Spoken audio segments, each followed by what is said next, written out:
অনুমোদনবিহীন সংস্কার তো কোনো কাজে লাগবে না। অনুমোদন করতে হলে পার্লামেন্টের দরকার।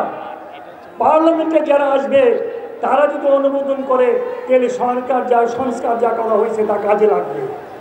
তাই দলের সাথে যে সমস্ত দলগুলি বর্তমান স্বাধীনতার পক্ষে লড়াই করেছে সেই সমস্ত দলগুলির সাথে সুসম্পর্ক রেখে এই সরকারকে অবশ্যই চলতে হবে।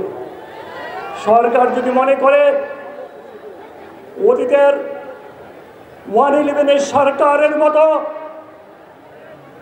আমরা নতুন দল করে আমরা সমস্ত সমস্যার সমাধান করবে, তাহলে আপনাদের জন্য অপেক্ষা করবে, আমাদের জন্য অপেক্ষা করবে এমন মহা বিপদ যা আমি বলতে পারছি না।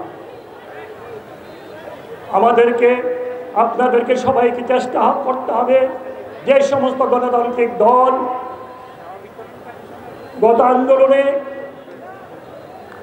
এই স্বৈরাচার সরকারকে বিদায় করেছে তাদেরকে একত্র রেখে তাদের পরামর্শ নিয়ে তাদের কথা শুনে যদি আপনারা সরকার চালাতে পারেন তাহলে আপনারা একদম গ্রহণযোগ্যতা পাবেন, নতুবা আপনাদের গ্রহণযোগ্যতা পাওয়ার কোনো কারণ নাই।